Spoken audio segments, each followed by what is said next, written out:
Et bonjour à tous, bonjour à toutes, bienvenue dans ce nouveau numéro d'Avanti-Nice. On est très content de vous accueillir ce week-end pour revenir sur le deuxième match de préparation de l'OGC Nice face à Montpellier, victoire 1-0. C'est la première victoire de la saison, certes anecdotique, mais on va un peu revenir sur cette rencontre, sur les progrès qui nous sont apparus, en tout cas suite à la première rencontre face à Lausanne qui, elle, avait été perdu, on se le rappelle, et pas d'une très très belle manière non plus, malgré un super coup franc de Sofiane Diop. Là, il y a eu du mieux quand même, il y a des joueurs qui commencent peut-être à tirer leur épingle du jeu, quelques idées de jeu également mises en place par le coach Farioli qui semble nous apparaître. On va parler de tout ça dans, je pense, la petite demi-heure d'émission qu'on va s'accorder sur le sujet. Et puis, on va peut-être commencer aussi par dire deux mots du mercato, même si toujours pas de recrue entre fausse piste et sous-marin. L'OGC Nice ne démarre toujours pas son marché estival, bien qu'il y en aurait besoin, encore une fois, je pense.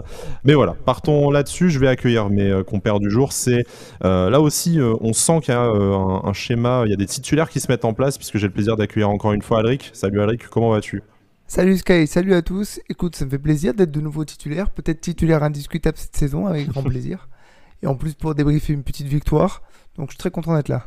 Il faudra quand même répondre et être fort par rapport à la concurrence, et notamment celle de Jérémy qui est là, le jeune loup qui vient du centre de formation d'Avantinissa. Salut Jérémy, comment tu vas? Salut Sky, salut à tous et salut Elric. Bah écoute, ça va très bien. Bah pour moi, il n'y a pas de concurrence, on joue pas au même poste avec Elric, Il y a donc, une saine donc ça va. émulation seulement, Voilà, c'est ça? Le c'est groupe une vit bonne bien, concurrence. rappelle-toi. Le groupe vit bien. Ouais, le groupe vit bien entre deux barbecues et deux sorties en sous-marin. Commençons là-dessus, messieurs, peut-être sur le mercato. Alors, on va pas revenir sur tous les noms qui sont apparus, parce qu'on a à peu près un par jour, hein, que ce soit sous les manettes de Southampton, l'ancien Rennais. On a pu voir ça ce matin, ou bien Jean-Victor Bellegarde de Strasbourg, Lucas Pellegrini de la Juventus. Voilà, on va pas tous les refaire, mais pour dire que nous sommes le 22 juillet, au moment où on enregistre cette émission, toujours pas de recrues, et il semble-t-il toujours pas de joueurs non plus en instance d'arrivée. Bon, on va pas refaire le couplet, est-ce qu'on est inquiet, pas inquiet, ça travaille bien, ça travaille en sous-main, tout ça. Le fait est que fin juillet, fin du stage, toujours pas de recrues. On en parlera tout au long de notre analyse du match. Il y a quand même des postes où ça nous semble nécessaire. Rapidement, le tour de table virtuelle, messieurs, à quel point c'est normal, à quel point c'est honteux, à quel point ça vous inquiète, à quel point vous êtes résigné par cette non-activité du gym, dans le sens des arrivées, parce qu'on dira peut-être deux mots sur le sens des départs quand même. Bah honteux, je sais pas si on peut dire que c'est honteux à partir du moment où le message envoyé par Ineos a été celui de couper les robinets. On peut pas dire que ça soit honteux, on peut être dans l'incompréhension, c'est mon cas. Et surtout, j'ai la sensation par exemple qu'un homme comme Florent Ghisolfi a été un peu désavoué lorsqu'il annonçait avant le stage en Espagne qu'il y aurait au moins 3 recrues. Le fait qu'elles n'arrivent pas et qu'on ait vraiment l'impression que le gym n'arrive pas à recruter parce qu'en fait il n'a pas les moyens pour le faire, eh bien ça peut poser question. Maintenant, je me dis que quand on voit le 11 qu'on a mis en place contre Montpellier aujourd'hui, il a une bonne gueule pour la Ligue 1. Il y a besoin de quelques renforts pour que ce soit mieux, mais on n'est pas non plus avec une équipe qui apprend à jouer au foot, quoi. Jérémy, on ne part pas de zéro, hein, certes, même si ce 11, on l'a vu tout au long de la saison dernière, est largement perfectible et n'est peut-être pas suffisant pour atteindre des objectifs européens élevés. Après, on se pose la question, est-ce que c'est encore l'objectif de l'OGC Nice aujourd'hui? Peut-être qu'on le saura si Ineos veut bien communiquer là-dessus. De l'aveu de Jean-Pierre River, ça l'est encore malgré tout, mais on sent bien que ce n'est plus concurrencer le PSG, comme on voulait essayer de nous le faire croire il y a quelques mois. On ne part pas de zéro, il n'y a pas eu 10 départs, et dans les départs, c'est surtout des indésirables pour l'instant, mais toujours pas d'arrivée. Il y a quand même des postes, je le répète à chaque émission, j'en suis désolé pour nos auditeurs et nos auditrices, mais bon, quand tu vois qu'un poste comme le poste de latéral gauche, on est vraiment en souffrance et ça ne semble pas bouger sur ce secteur-là. On s'interroge un peu, alors peut-être pas sur la compétence de Florent Ghisolfi, parce qu'on ne le connaît pas assez, on n'est pas en interne, on peut pas se permettre de la remettre en question, mais sur voilà, peut-être la stratégie de l'OGC Nice, ou sur les véritables moyens qui sont donnés par Ineos pour au minimum assurer l'essentiel, un latéral gauche, peut-être un élément offensif en plus, et ainsi de suite.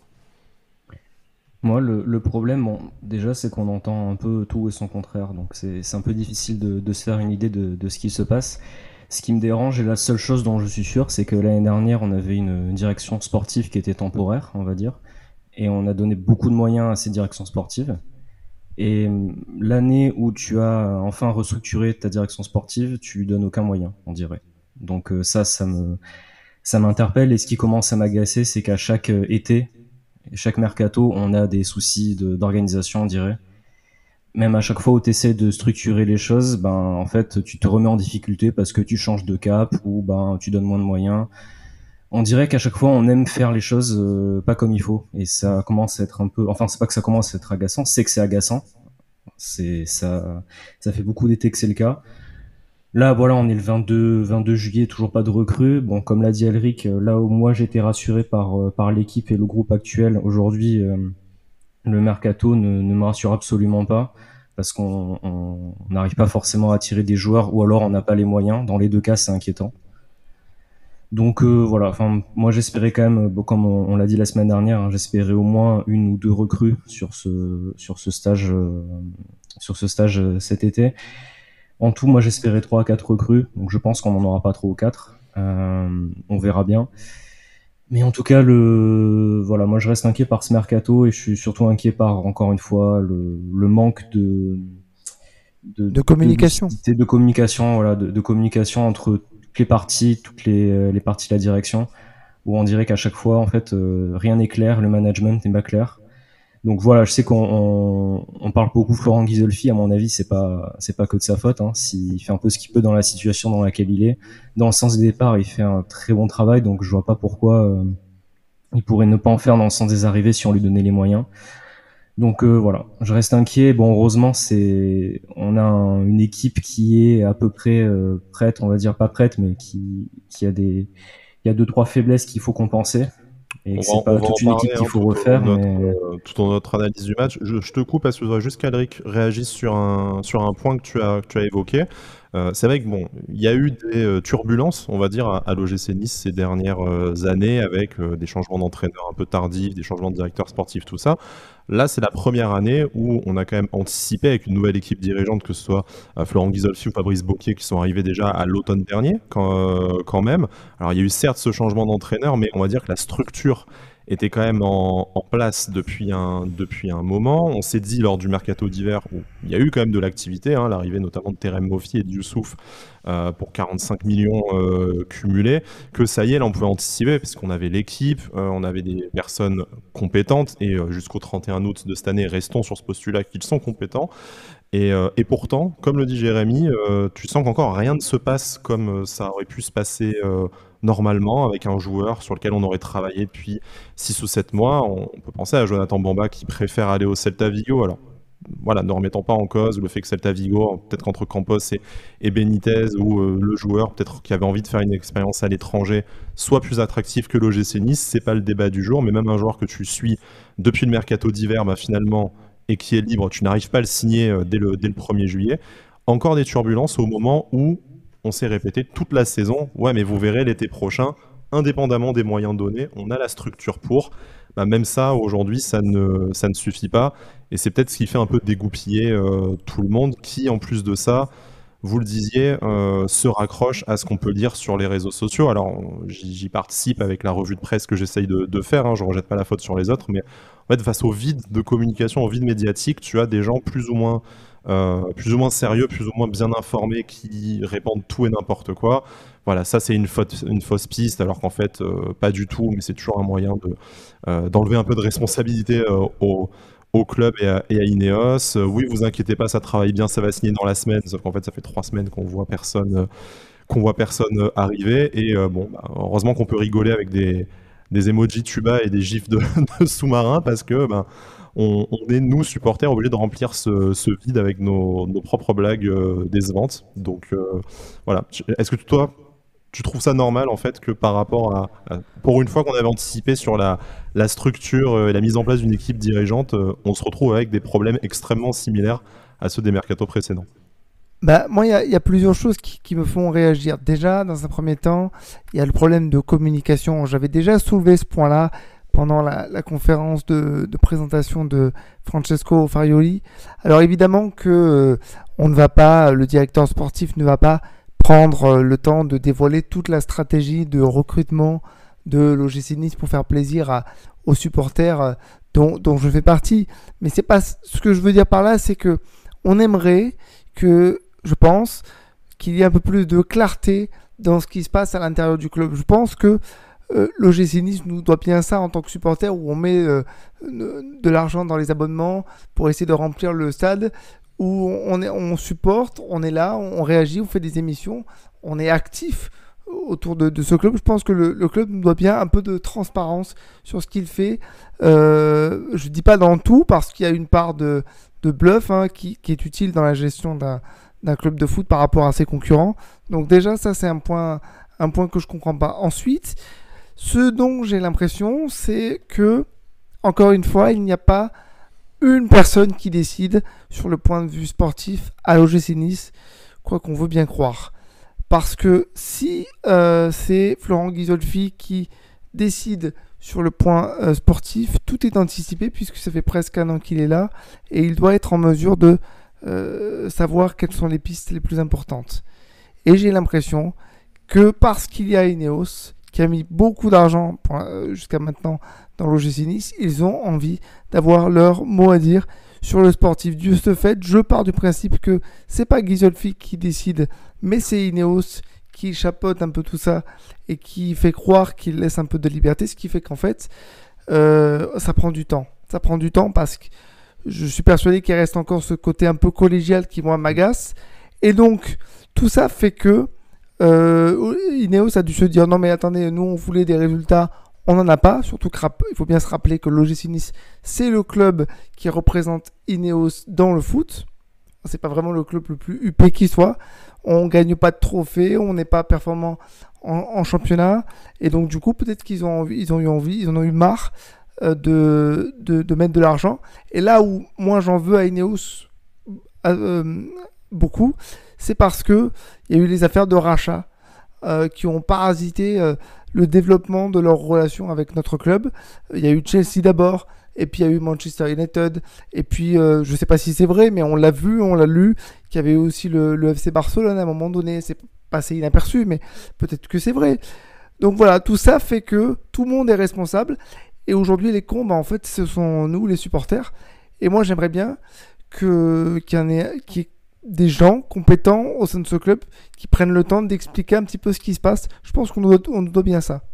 Il y en a des gens compétents, on les a déjà cités. Il y a Jean-Claude Blanc, qu'on n'a pas évoqué, qui nous a jamais vraiment été présenté dont le rôle, formellement non plus, mais qui est très investi dans le développement du club. Après, voilà, il y a des impératifs financiers, que ce soit le fair play financier, la DNCG, la masse salariale de façon qu'il y avait à dégraisser, qui font que l'OGC Nice est peut-être un peu moins actif que les années précédentes.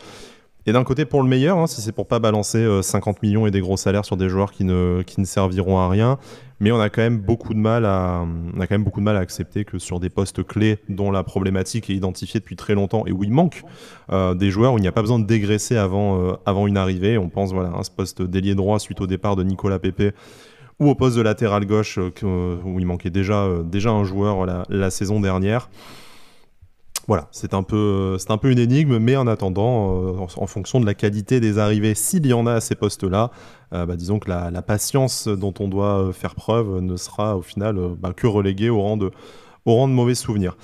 Terminons sur le mercato, je ne pensais pas qu'on y prendrait autant de temps, mais je sens que pour vous aussi, il y a besoin d'en parler quand même, que ça ne... On veut bien faire encore une fois, oui, c'est un peu la thérapie, on veut bien encore faire une fois le dos rond et comprendre et laisser travailler surtout les gens cet été, mais quand même, on espère que ça se passera bien dans les 5 semaines qu'il reste dans ce marché estival. Sur le plan des départs, ce n'est pas encore officiel, mais ça va tomber, je pense, dans les heures qui viennent ou dans les prochains jours. C'est notamment celui de Calvin Stengs. Calvin Stengs qui devrait retourner au Royal Antwerp où il était prêté la saison précédente. Un transfert estimé entre 6 et 8 millions d'euros avec un fort pourcentage à la revente sur une future opération du club de Jupiler League.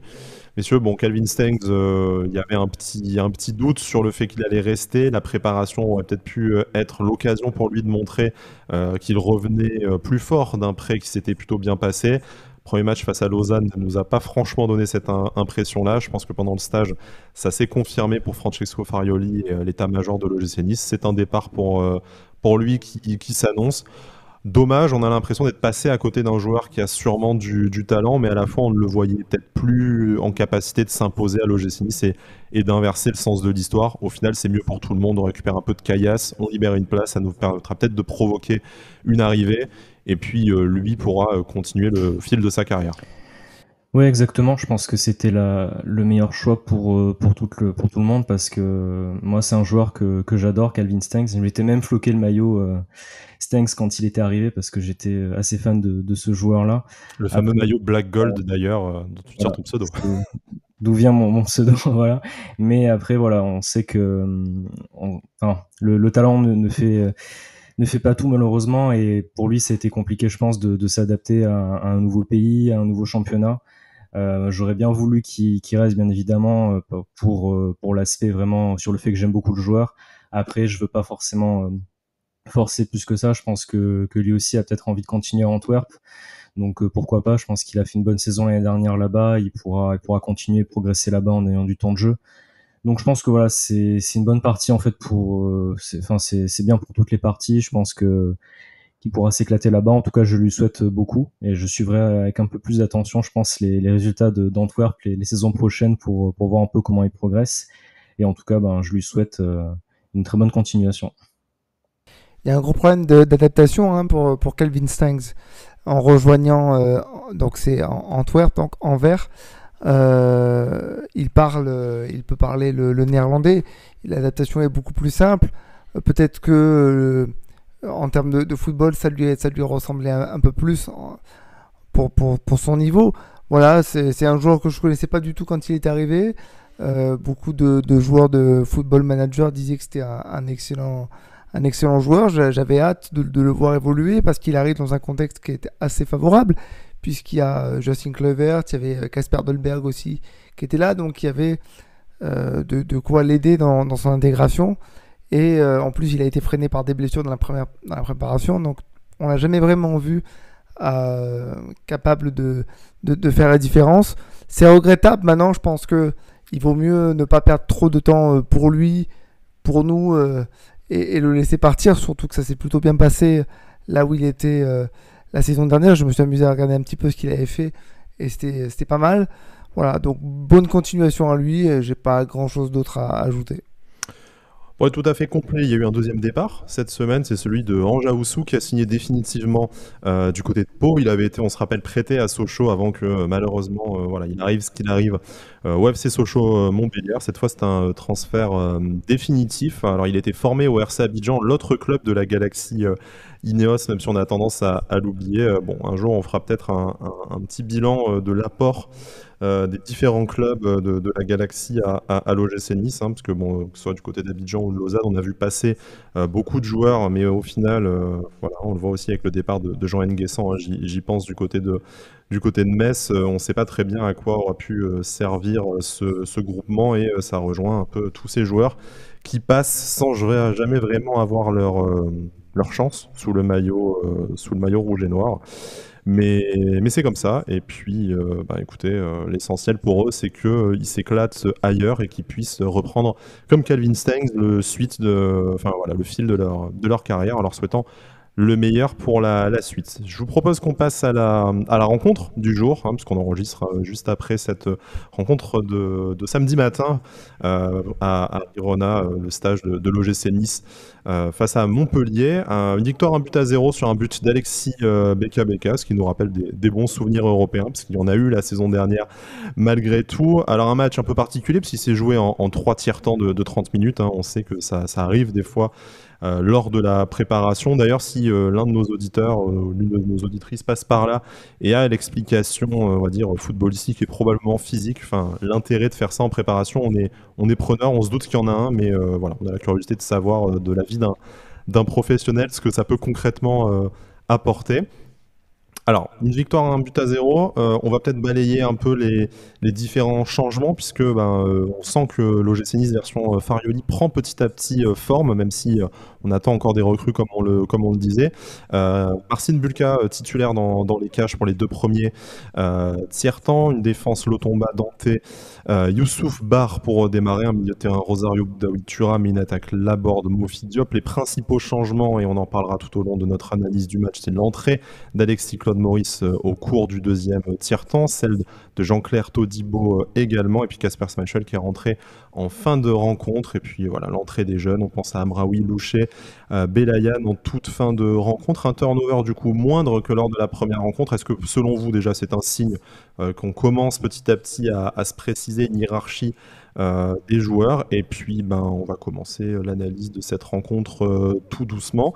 Mais qu'est-ce que vous retenez peut-être des premiers choix, alors du 11 déjà de départ, et puis globalement de comment s'est articulé cet OGC Nice tout au long de la rencontre? Déjà, ce qui est intéressant, c'est que Farioli, j'ai l'impression qu'il a commencé à resserrer un petit peu son groupe. On pourrait se dire que c'est tôt, mais finalement, les matchs se rapprochant, donc non, il a commencé à resserrer son groupe. Ce n'est que dans les 10 dernières minutes qu'on a vu des jeunes de la réserve. Donc il y a déjà un premier signe. Est-ce que on va voir son groupe pour la saison se constituer? Peut-être. Je suis content de revoir des joueurs comme Sofiane Diop commencer le match. On a quand même une colonne plus ou moins vertébrale qui se dessine en tant que titulaire, puisque Boudaoui est de nouveau au milieu de terrain. Mofi Laborde était titulaire. Voilà, donc je suis plutôt content qu'il n'y ait pas trop de changements un peu farfelus. J'ai l'impression que on aura peut-être le droit cette saison à un peu de stabilité dans les compositions de Farioli. Puis par rapport au contenu du match, on va le développer, mais c'était bien mieux que contre Lausanne. C'est forcément logique puisque physiquement on était mieux. Il y a quelques problèmes qui continuent à se montrer, mais voilà, c'est du mieux et pour l'instant je suis content de ce que j'ai vu. Jérémy, une stabilité relative, hein, ça reste de la préparation et c'est important de faire une revue d'effectifs, mais on commence à voir quelques joueurs peut-être un peu tirer leur épingle du jeu, et voilà, j'aimerais ton avis là-dessus. Et puis également dans le système, hein, parce que on est quand même beaucoup resté sur ce 4-3-3 que Francesco Farioli a mis en place depuis son arrivée à l'OGC Nice. On sait qu'il peut également proposer des systèmes avec une défense à 3, mais pour l'instant c'est surtout ce 4-3-3 qu'on a vu, et c'est peut-être au final ce qui est le plus adapté à notre effectif. Il manque peut-être un véritable ailier devant, mais on a avec Laborde et Diop des joueurs capables de jouer à ces postes-là, et surtout on a tellement une telle densité au milieu de terrain qu'on a intérêt, je pense, à jouer au minimum à 3 dans ce secteur-là. Ouais, moi j'étais pas forcément très content quand j'ai vu la composition de départ, et notamment le milieu de terrain qui pour moi on repartait un petit peu sur les mêmes erreurs que l'année dernière, où on avait un milieu de terrain qui n'était pas vraiment complémentaire et qui n'était pas très créatif. Et justement, après, moi, ce que j'ai bien aimé sur ces 3 tiers temps, c'est vraiment le turnover qu'a mis en place Francesco Farioli. Je l'ai trouvé très cohérent, très logique. À chaque fois qu'il y avait un changement, justement, je me disais c'est bien que ce joueur-là ait ce temps de jeu, qui puisse avoir justement des automatismes avec d'autres joueurs avec lesquels il avait un peu moins joué l'an passé. Je pense par exemple à Attal, à Claude Maurice. Donc ça, c'est des bonnes choses, c'est des bonnes nouvelles. Après, je trouve que justement, il y a eu des joueurs qui ont tiré leur épingle du jeu. Bon, après, on a des joueurs comme Dante, Todibo, Boudaoui. On peut dire que c'est plus une surprise, hein, que ce sont de bons joueurs. Mais je trouve justement que Mofi a bien progressé. On sait qu'il est très bon devant les buts, mais je trouve que dans le jeu, il a eu un vrai progrès aujourd'hui. J'ai un petit regret, c'est le fait qu'on ait à un moment donné un milieu de terrain Youssouf, Claude Maurice et Boudaoui.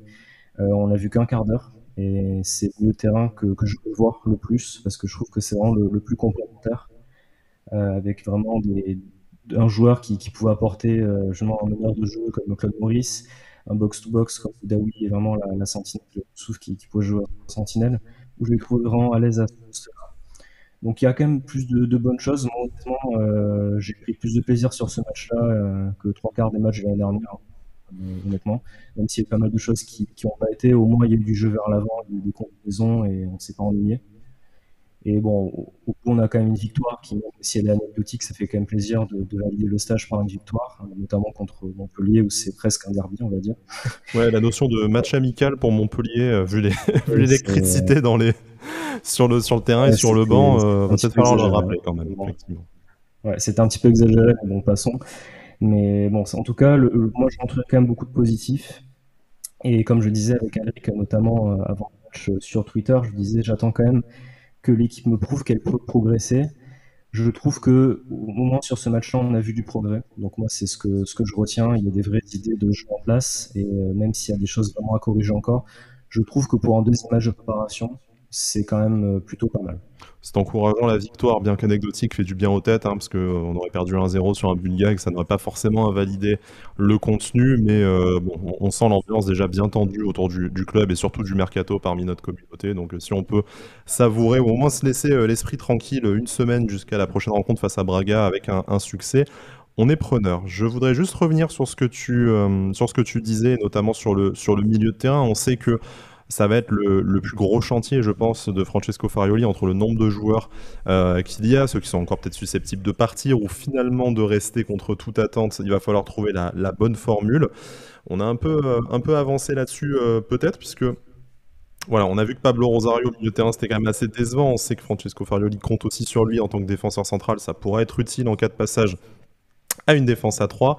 Mais ce qu'on a vu de très intéressant, bon, c'est Hicham Boudaoui, et on a peut-être vu quand il n'était pas aligné au poste de numéro 6 ce matin que c'était pas forcément une bonne idée, que c'était lui la sentinelle et pas quelqu'un d'autre.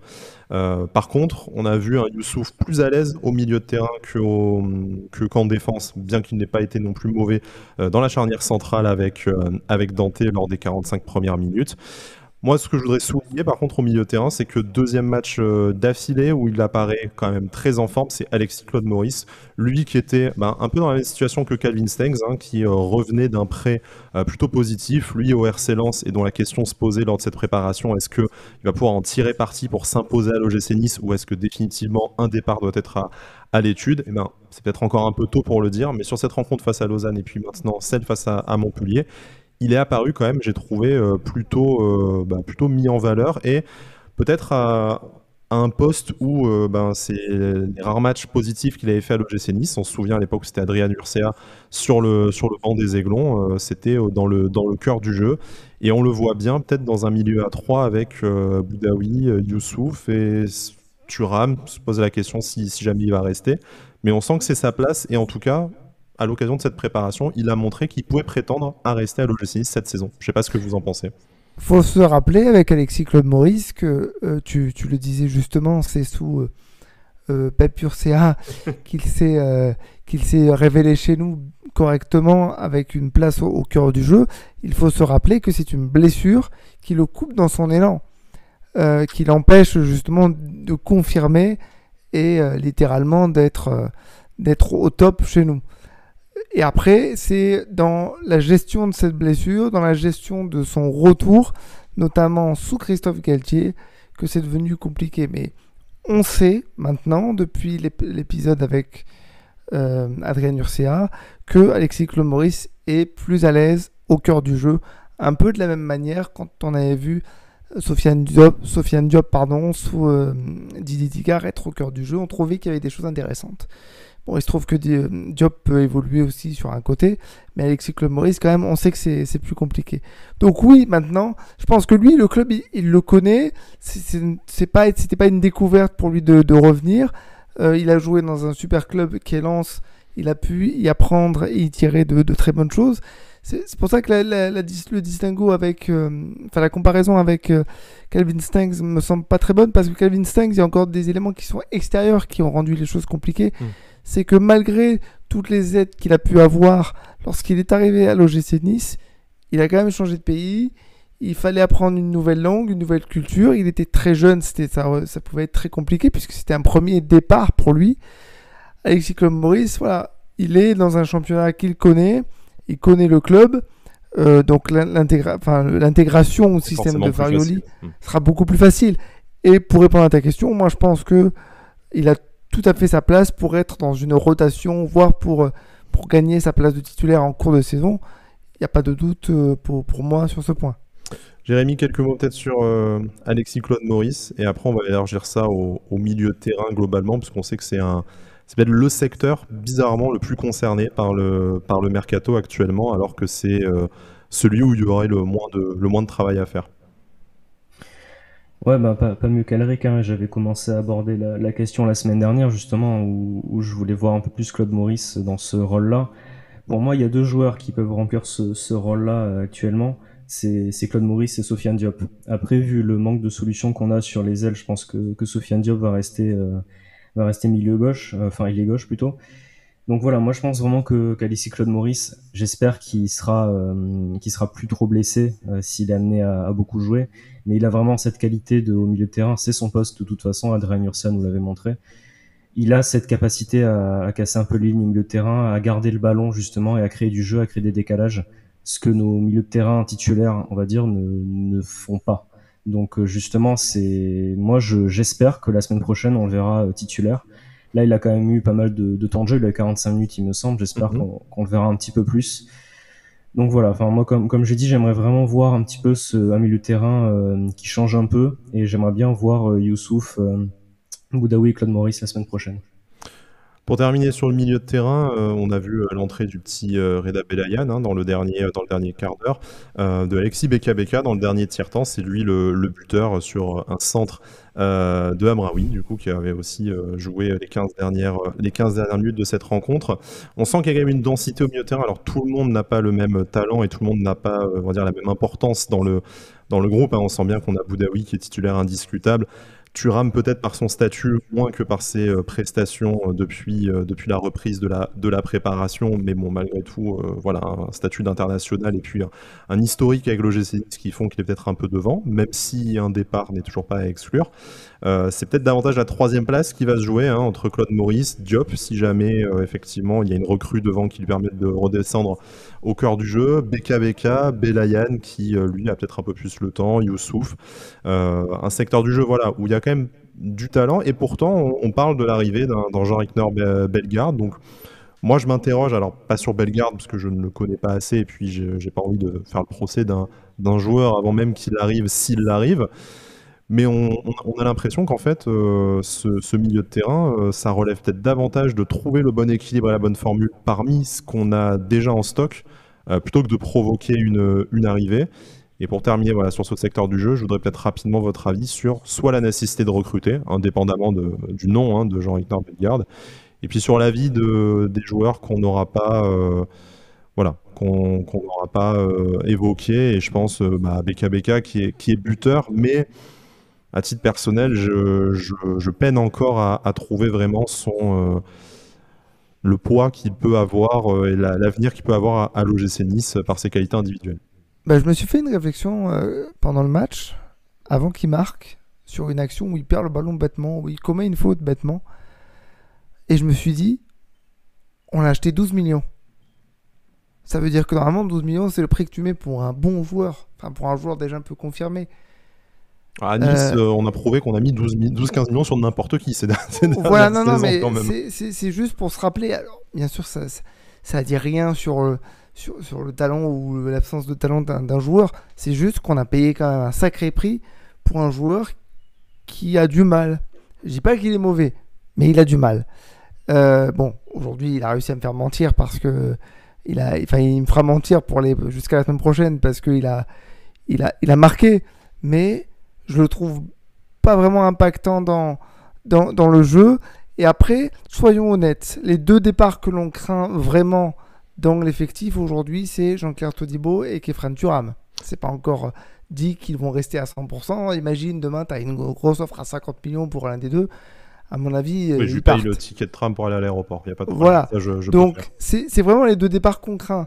Donc, je pense qu'au milieu de terrain, remplacer Khéphren Thuram, il y a de quoi faire. C'est plutôt sur les autres postes, donc peut-être devant, il faut un ailier, c'est sûr. Alors, je te pose la question directement. Si demain on vend Khéphren Thuram, admettons 40 millions, très bien, merci Khéphren pour tout et bonne continuation dans ta carrière. Est-ce que tu recrutes un remplaçant poste pour poste ? Peut-être, oui, peut-être.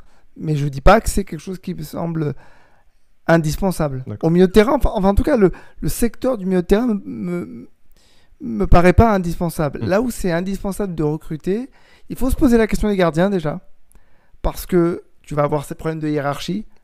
Bulka Donc, qui semble-t-il est peut-être en train de remettre en question la hiérarchie aussi. Ouais, mais ça c'est parce que c'est un problème de préparation. Enfin, Kasper Schmeichel, il est rentré beaucoup plus tard.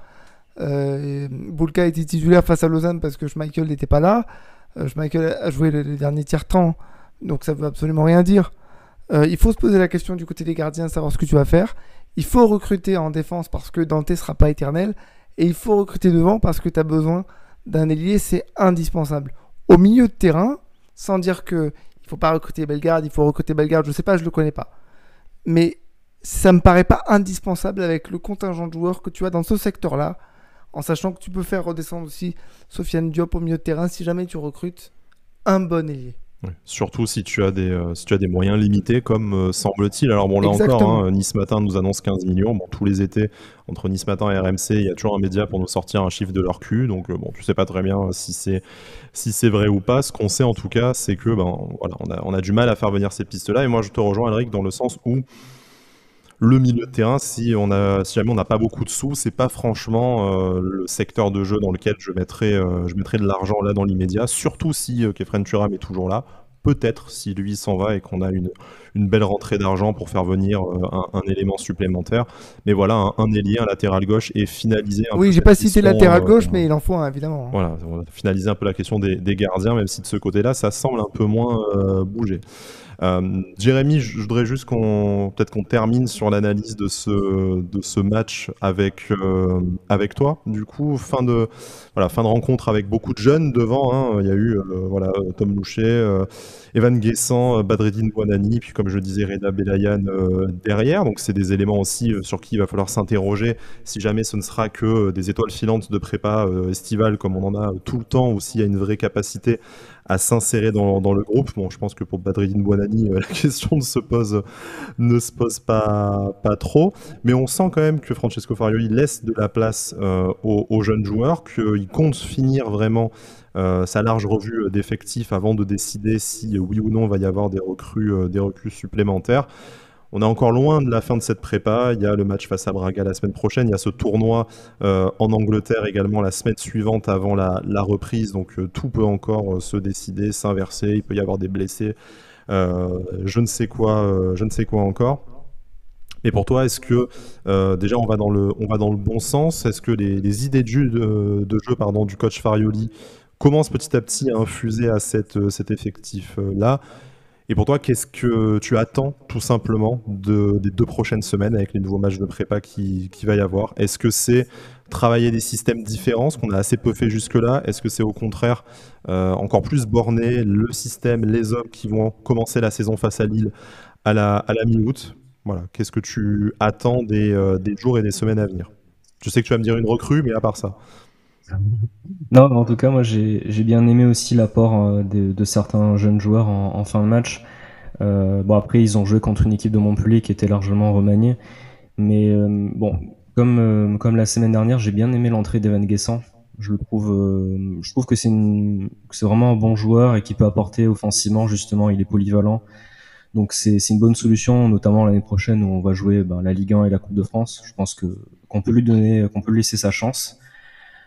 Et après, ouais, bon, Reda Belayan, on a vu qu'il faisait de bonnes choses. Sur le but, c'est lui qui est décisif. On n'en a pas parlé, mais C'est lui qui a il fait un super travail. Voilà, il fait un très très beau travail au milieu de terrain. Et j'aimerais bien qu'on lui laisse un peu plus sa place justement dans le groupe professionnel. Je pense qu'il le mérite.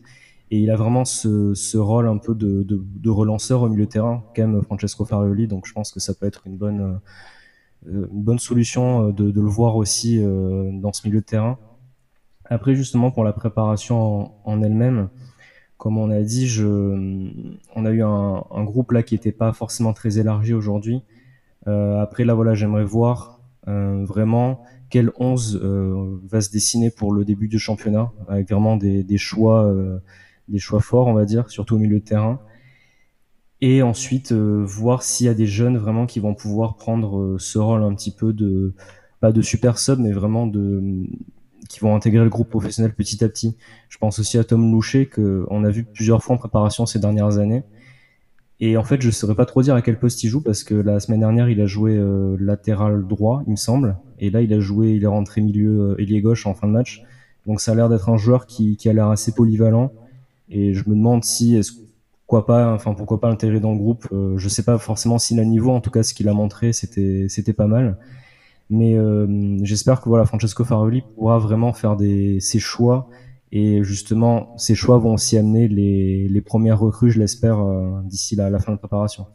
On espère que d'ici le prochain numéro, il y ait une recrue, auquel cas on dépêchera, si ce n'est pas un obscur joueur ouzbek, rien contre l'Ouzbékistan, mais on aura du mal à trouver un spécialiste peut-être pour nous le présenter. Alric, je voudrais qu'on termine peut-être sur quelque chose de positif, parce que bon, on a assez peu d'éléments positifs à se mettre sous la dent, hein, ces derniers mois à l'OGC Nice. Donc quand il y a une victoire, certes en préparation, et tu le disais en préambule de cette émission, un match plutôt plaisant, essayons de capitaliser là-dessus.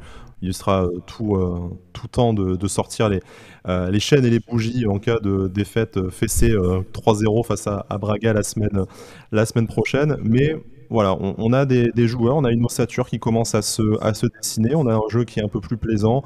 On l'a pas décortiqué à fond et on se réservera peut-être ça pour les derniers matchs de préparation, mais au niveau du pressing sur le porteur de ballon, au niveau un peu du jeu à une touche de balle, du jeu vers l'avant. Alors c'est pas parfait, il y a encore des joueurs qui vraiment continuent à préférer jouer vers l'arrière, mais on sent que voilà, sans s'emballer et sans sortir Farioli Ball non plus, on sent qu'il y a quand même quelque chose qui essaye d'être construit et qui titille notre intérêt au final, ce qui est déjà ce qu'on n'a pas vécu depuis, on va dire, le mois de février ou de mars dernier. Donc on est content peut-être de sortir un peu d'une léthargie qui a trop longtemps duré.